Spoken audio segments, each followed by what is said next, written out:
Bismillahirrahmanirrahim.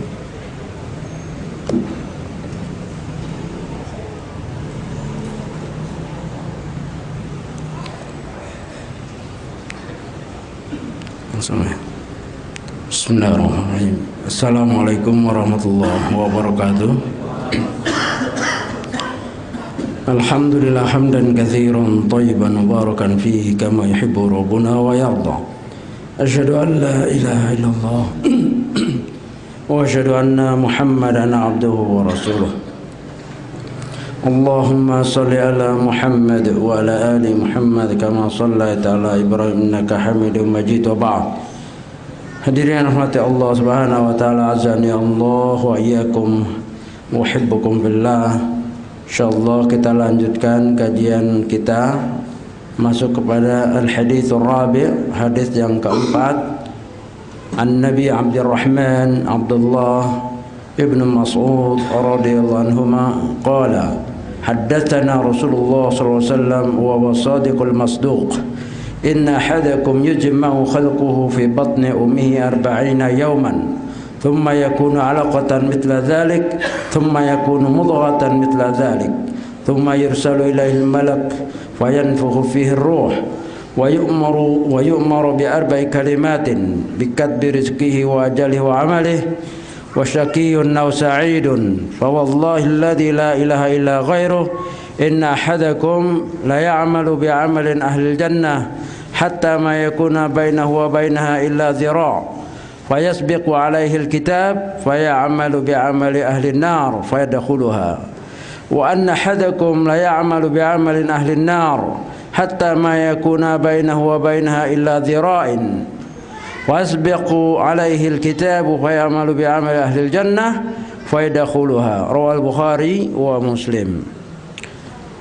Hadis yang keempat dari Abdurrahman Abdullah bin Mas'ud, di mana Allah ridho Allah kepada keduanya, di mana dia berkata, telah menceritakan kepada kami Rasulullah sallallahu alaihi wasallam, wa huwa shadiqul masduq, dan dia adalah yang jujur, yang benar dan selalu dibenarkan.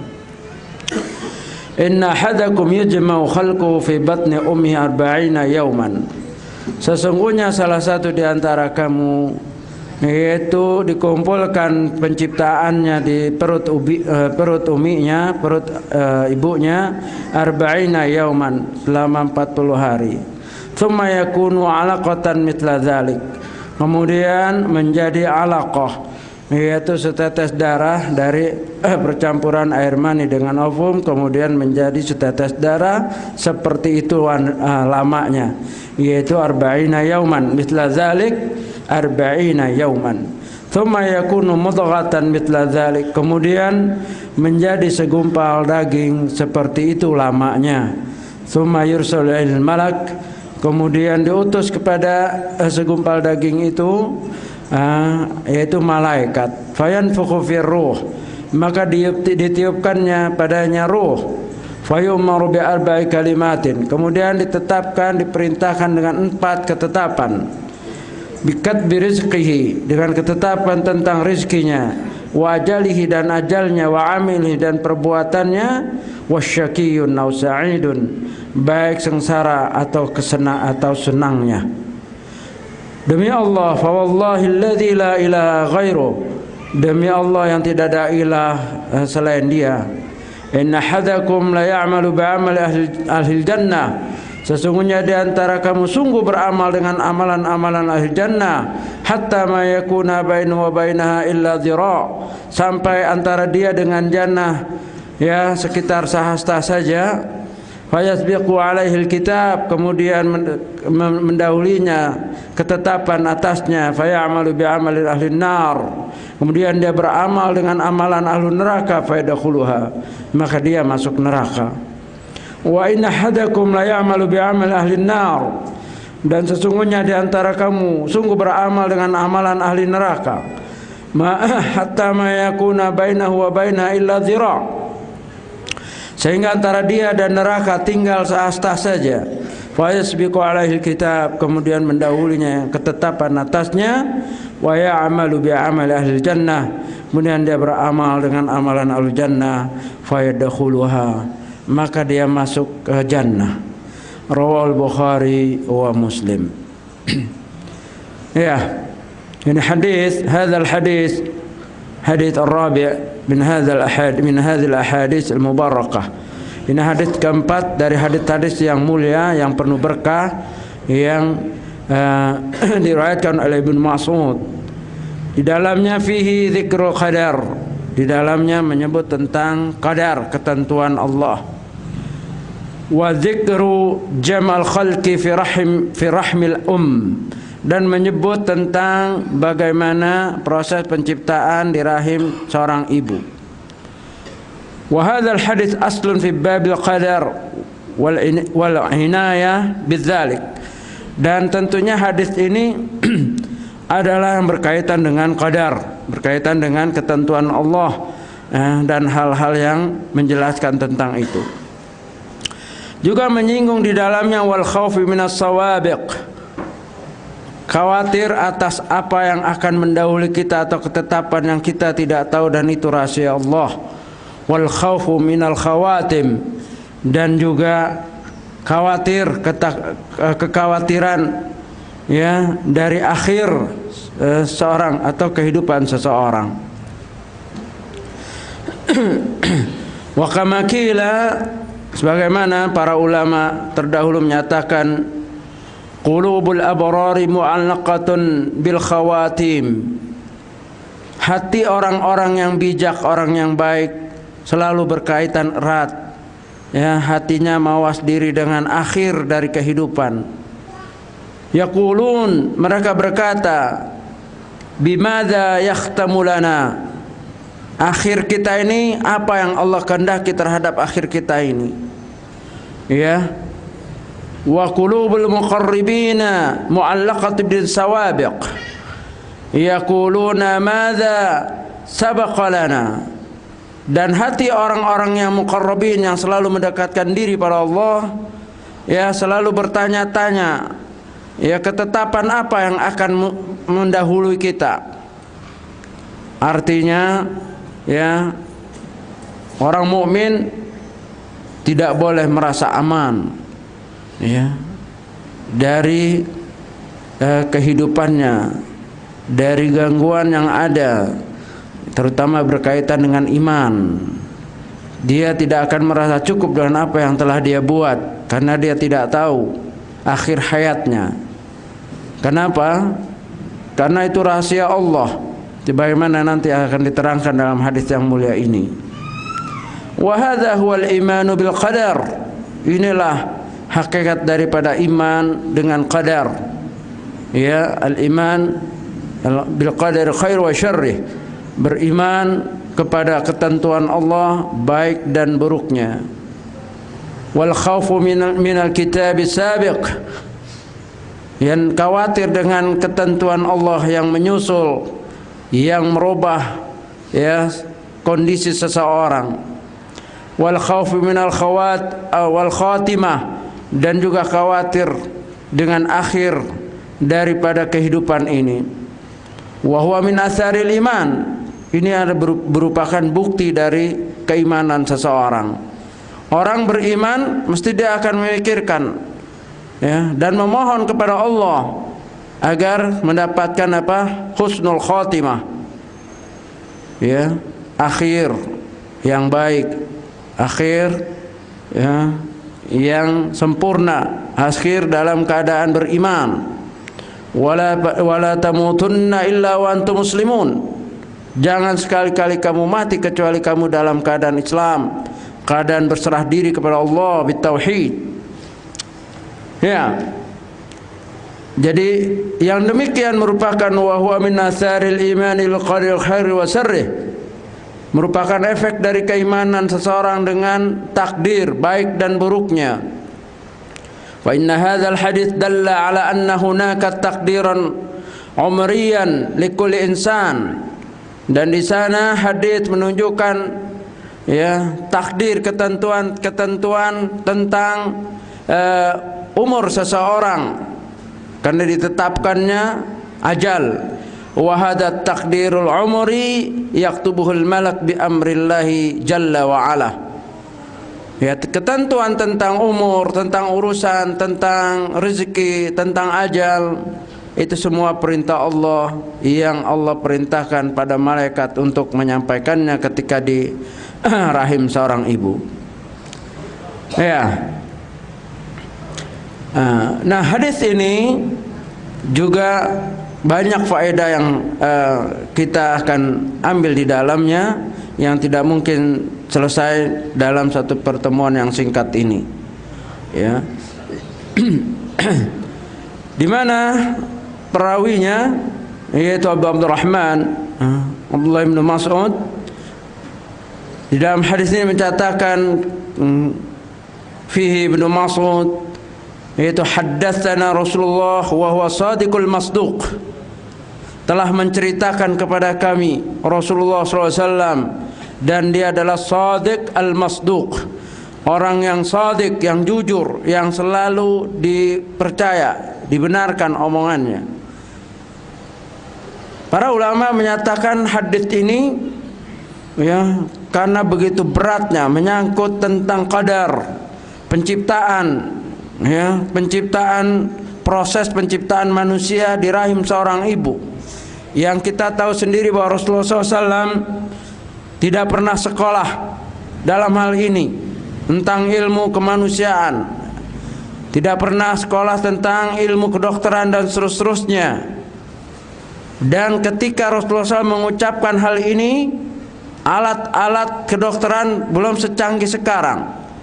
Ya, tidak ada itu yang namanya X-ray, USG dan seterusnya. Ya, inilah bukti bahwa Al-Quran itu wahyu Allah, hadis juga wahyu Allah, hanya bentuknya yang berbeda. Kenapa?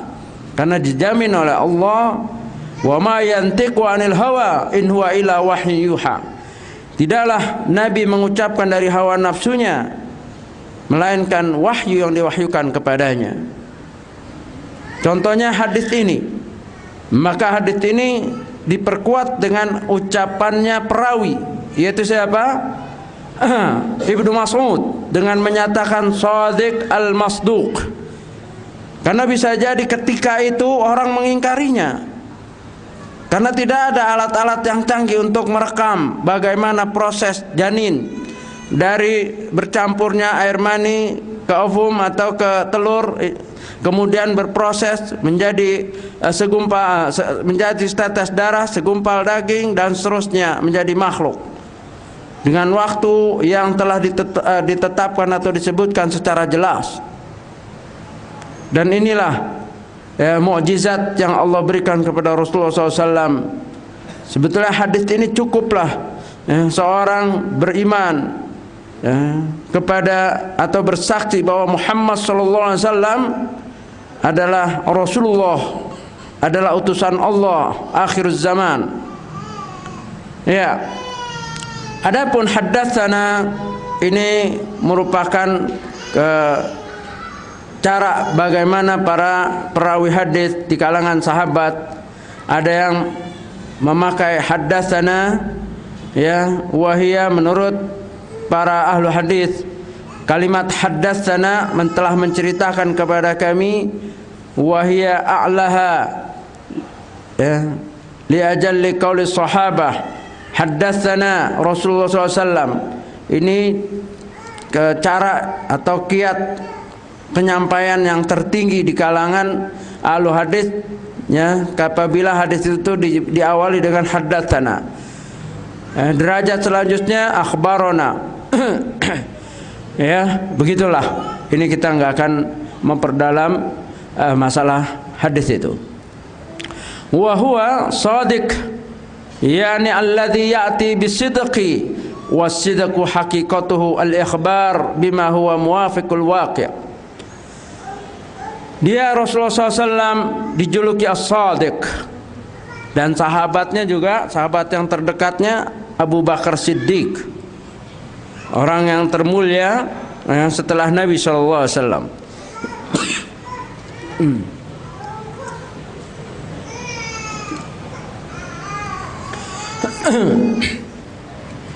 Apa yang dimaksud shadiq? Tidaklah dikatakan as-shadiq kecuali ya'ti bis-sidqi. Tidaklah orang disebut shadiq kecuali memang ada kebenaran dan kejujuran padanya. Was-sidqu haqiqatuhu al-ikhbaru bima huwa muwafiqul waqi'. Ya, as-sidqu ya, itu hakikatnya adalah pemberi kenyataannya atau berita atau penyampaiannya sesuai dengan kenyataan. Dan yang namanya hadis sahih ya, itu selalu tepat. Hadis-hadis yang diucapkan oleh Rasulullah SAW, baik tentang seperti ini ataupun tentang keadaan zaman ya, atau asratus sa'ah, tanda-tanda hari kiamat dan seterusnya, itu selalunya tepat. Kenapa? Karena tidaklah Rasulullah SAW berdusta. Ana nabiyyun la kadzib, kata Nabi SAW. Aku nabi yang tidak pernah dusta, apalagi masalah urusan agama.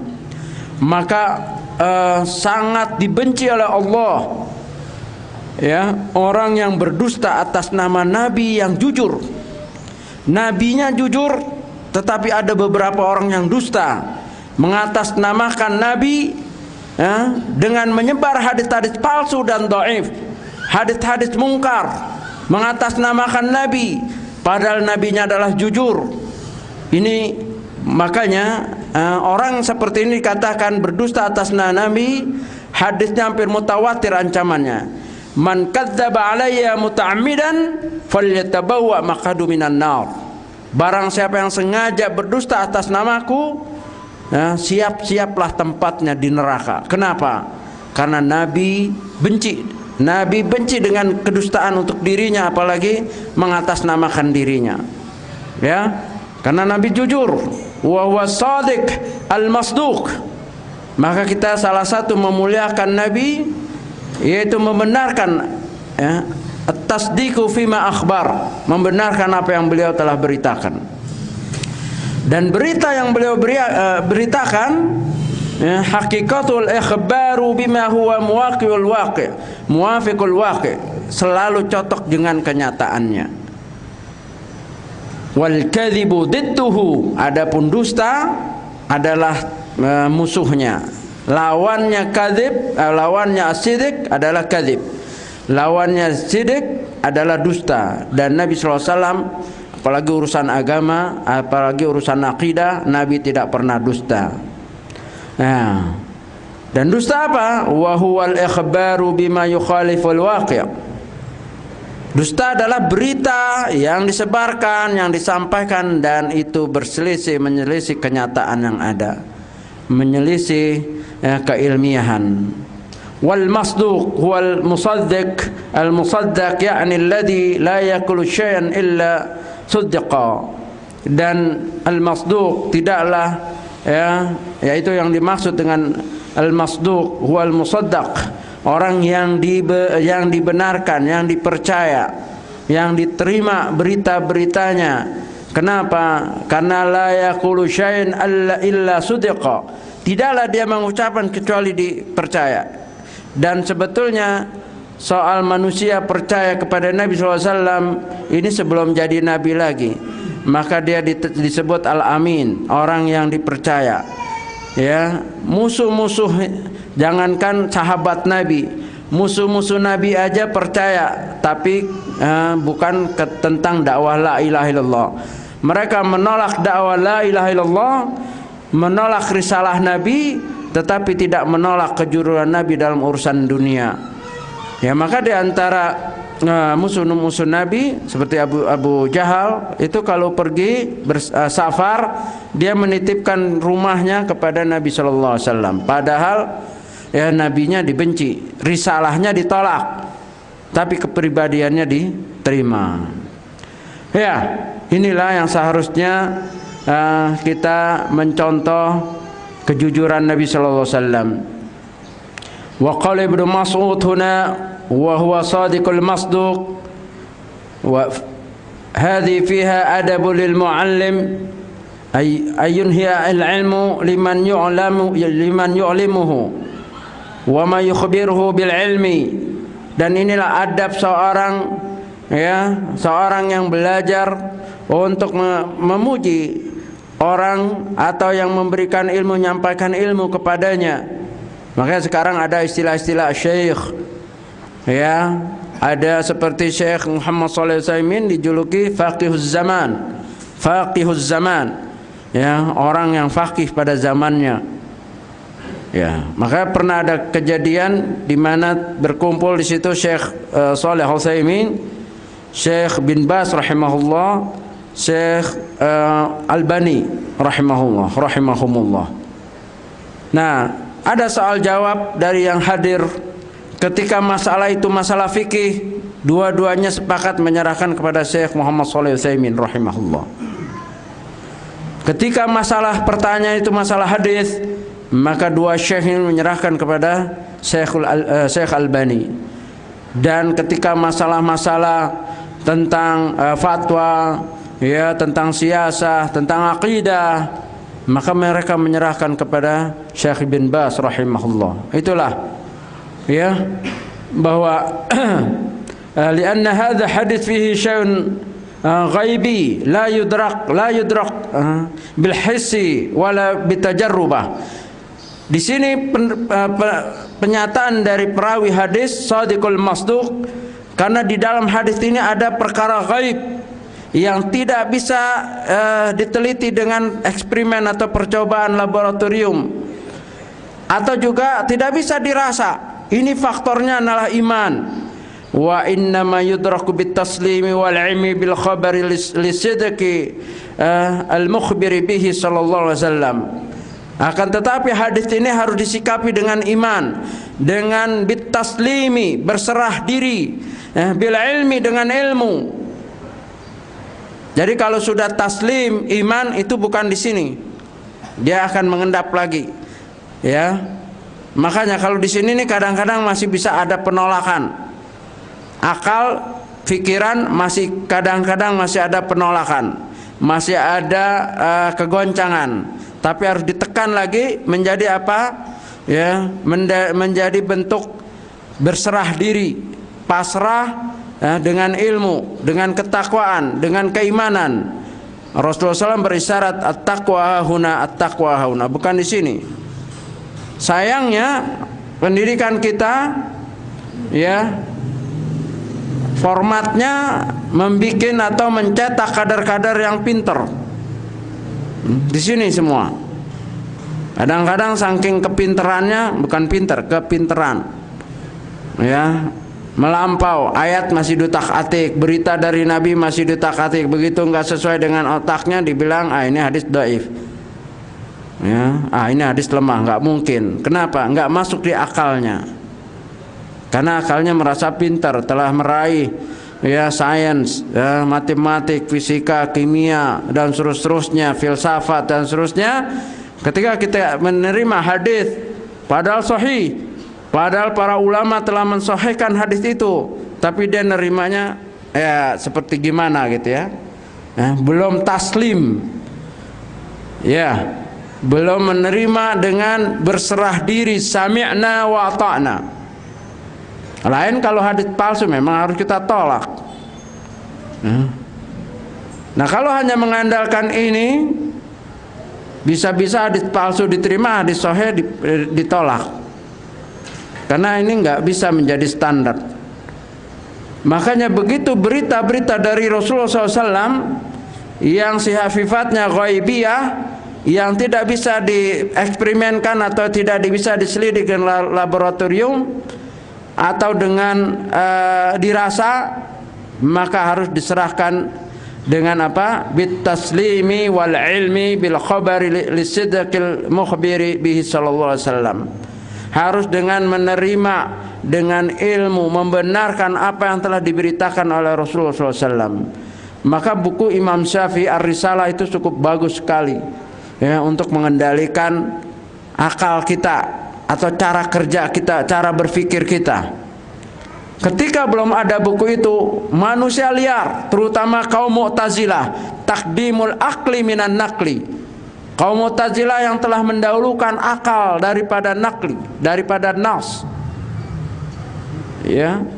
Tetapi setelah Imam Syafi'i menulis kitab Risalah, tiarap, mereka nggak bisa menjawab. Di antara faedah yang ada dalam kitab Ar-Risalah, bahwa apabila kita membaca berita dari Nabi atau membaca Al-Quran, dan ketika itu akal kita belum bisa menerimanya, kok begini ya, padahal menurut informasi sains apa ini itu begini, maka jangan dahulukan menyalahkan ayat atau hadis itu, ya. Tetap kita imani, ya, dan kita mantapkan ke dalam keimanan kita. Kenapa? Karena bisa jadi otak kita memang belum sampai. Karena perkembangan otak ini bertahap sesuai dengan informasi, sesuai dengan yang dia dapat. Contohnya sering dipakai oleh Syekh Ali Hasan Halabi. Kalau dulu 10-30 tahun atau 50 tahun atau 30 tahun yang lalu, kalau seorang dai bicara, di kantong saya ini ada tafsir Ibnu Katsir, ya, tafsir Qurtubi, Tabari, Al-Lusi, ya, tafsir-tafsir yang lainnya, ya, terus Sahih Bukhari, Sahih Muslim, Tirmidzi, Abu Daud dan yang lain, sampai 28 kitab-kitab yang dikumpulkan oleh ahli hadis, dan juga kitab-kitab yang lainnya, orang dulu nggak akan percaya. Ya, 30 tahun yang lalu nggak ada yang percaya, tapi sekarang percaya orang, ya, dengan mengantongkan 1 tera atau 2 tera yang isinya kitab ilmiah. Contoh maktabah ilmiah itu 10.000 judul, entah berapa jilid. Satu judul itu kan ada yang 30 jilid. Nah, semua tafsir ada di situ. Itu hanya baru 450 giga. Terus maktabah syamilah 260 giga. Itu kalau di print, ya, kalau di print Istiqlal nggak nampung itu, ya. Belum lagi dari arsip, ada website yang namanya arsip kan, ya.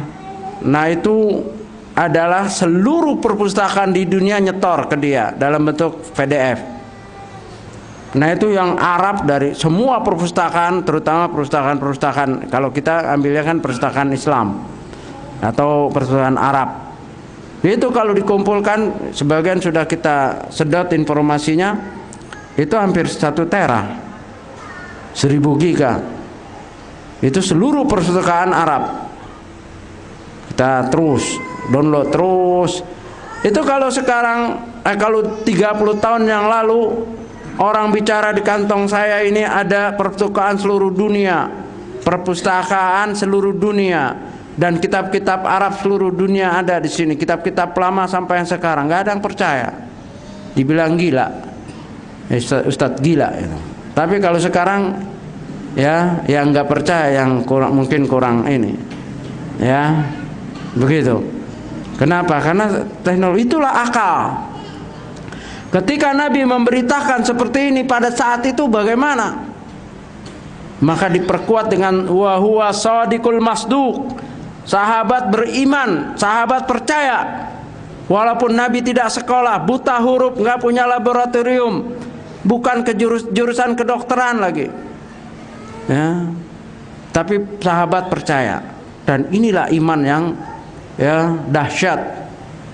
Bukan hanya Abu Bakar, para sahabat yang lainnya percaya, menyatakan itu, ya. Nah, inilah kekuatan hadis, bahwa hadis juga wahyu Allah yang bentuknya melalui Rasulullah SAW. Apa yang dinyatakan oleh Rasulullah SAW dalam hadis yang mulia ini? Inna hadzakum yajma'u khalqu fi batni ummihi 40 yauman. Sesungguhnya salah satu di antara kamu dikumpulkan proses penciptaannya di perut ibunya 40 hari. Kalimat yujma'u ka'annahu kana qabla dzalika mutafarriqan fajumi'a nutfatan. Kalimat yujma'u dikumpulkan, maka akan mafhumnya sebelumnya terpisah. Ya, memang sebelumnya terpisah, yaitu spermanya si suami dan ovumnya atau telurnya si istri. Maka dikumpulkan, Subhanallah, ya, dikumpulkan di rahim dalam bentuk ya nutfatan. Ya, yang diawali adalah dengan air mani yang membuahi membuahi telur.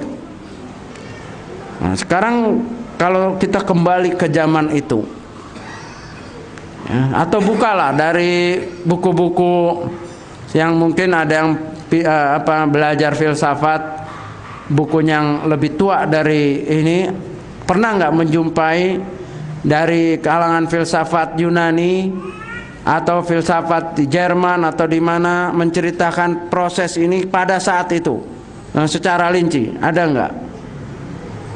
Nah, itu tantangan. Siapa yang pernah baca buku-buku Yunani yang menceritakan tentang kejadian manusia secara rinci pada tahun itu, tahun sebelumnya, sebelum Nabi lahir?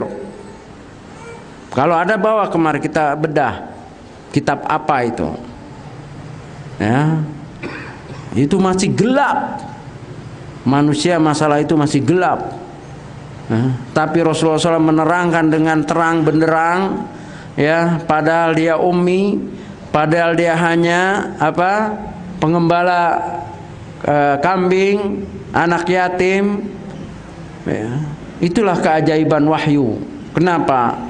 Karena datang dari yang maha kuasa, yang menciptakan, yang maha tahu tentang manusia.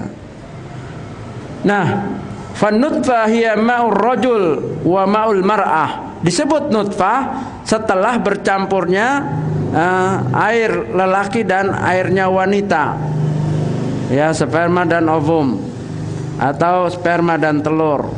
Au ma syabahu dzalika qabla ay yatahawwalu ila dam. Seperti apa saja sebelum membentuk dan dia akan berubah menjadi darah. Ya, wal alaqah qit'atud dam allati tu'laqu bi syai'. Dan alaqah adalah sudah ketulan darah yang menempel atau menempel di rahim, ya, di rahim. Wal mudghah hiya qit'atul lahmi.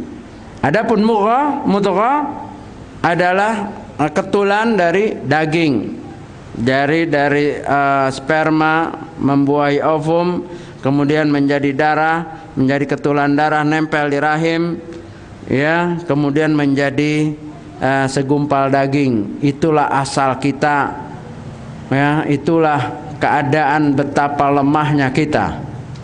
Kalau Allah mau menggugurkan ketika jadi darah, waktu dari darah keluar, selesai, nggak ada kita itu, ya.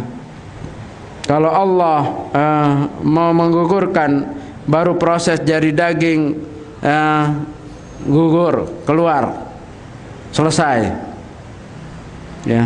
Kalau Allah mau mematikan, belum lagi keluar sudah mati. Berapa banyak anak terlahir dalam keadaan mati? Atau dia terkeluar hanya untuk beberapa hari, hanya untuk menghirup 1-2 hirupan udara dan melihat ibu bapaknya dan mati, dan seterusnya. Bahwa kita sangat bergantung dengan kekuasaan Allah Rabbul Alamin. Dia yang menghidupkan dan mematikan. Maka dari sinilah kalau seorang mengamati hadis-hadis Rasulullah SAW, ya, mestilah dia tidak akan sombong, dan dia tidak akan berani menentang yang telah menciptakannya, yaitu Allah yang telah menciptakan dia, ya, dan diterangkan dengan rinci penciptaannya melalui lisan nabinya yang mulia. Ketika saat itu manusia gelap tentang ini, ya, manusia masih bodoh tentang perkara seperti ini. Terus apa? Fabi ayyi ala'i rabbikuma tukadziban. Nah, nikmat apa lagi yang hendak kita dustakan, ya, nikmat dari Rabb apa lagi yang hendak kita dustakan? Padahal satu ilmu, ya, ilmu adalah nikmat, di mana manusia tidak faham, tidak tahu. Pada saat itu Rasulullah dan para sahabat mengetahuinya. Adalah nikmat yang terbesar. Di antara nikmat yang ada itu ilmu yang dasarnya dari ma qala Allah wa ma qala Nabi wa ma qala sahabah. Saya rasa cukup, nanti kita teruskan. Ingat halaman 101 ya, pada pembahasan tsumma yakunu 'alaqatan mithla dzalik. Ya, dicatat nanti tsumma yakunu 'alaqatan mithla dzalik. Ya, siapa kalau ada yang soalan silakan.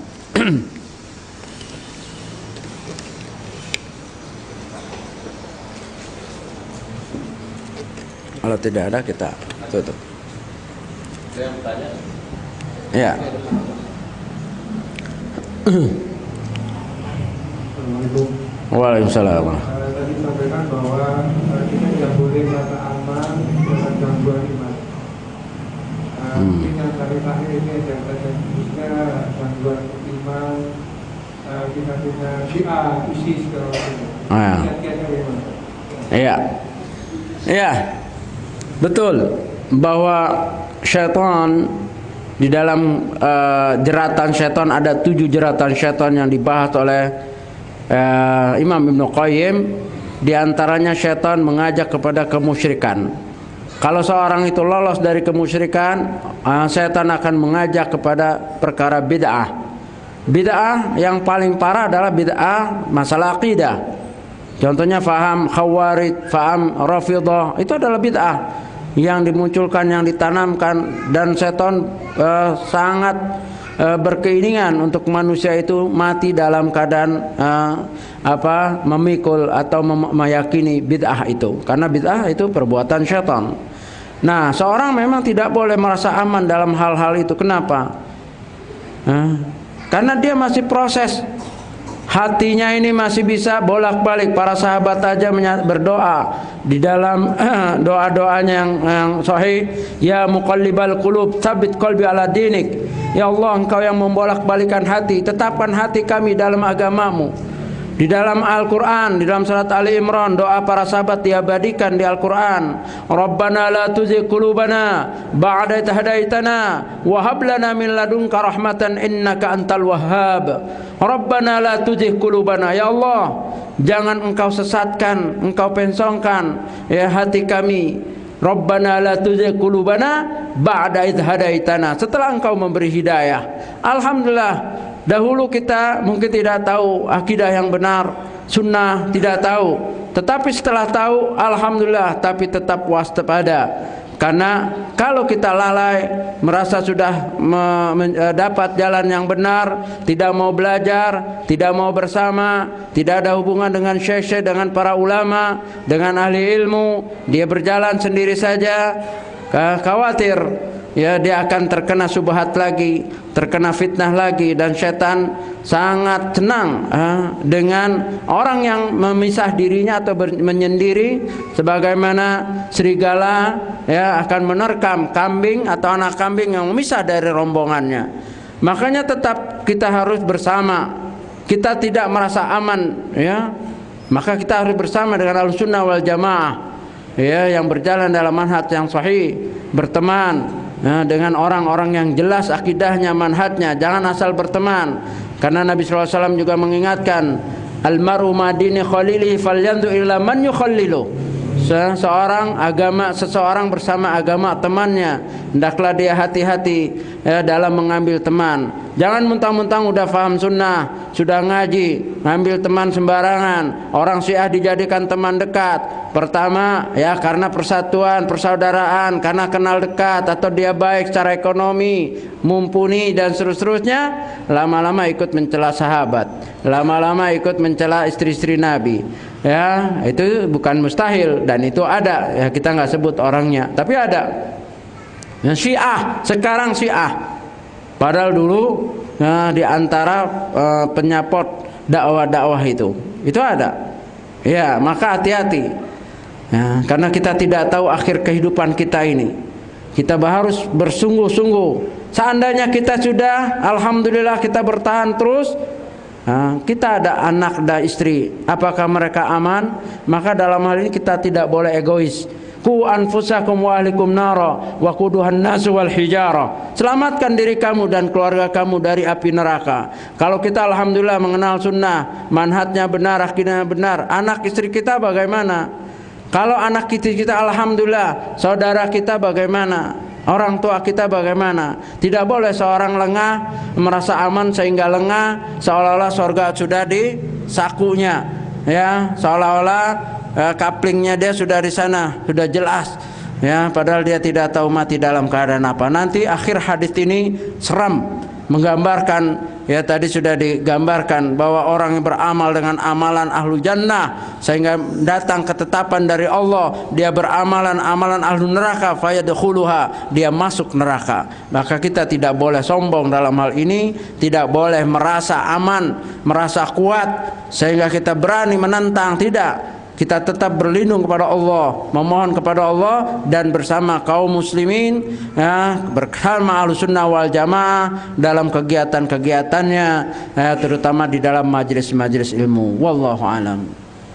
Cukup ya. Subhanaka wa bihamdika asyhadu an la ilaha illa anta astaghfiruka wa atubu ilaik. Assalamualaikum warahmatullahi wabarakatuh.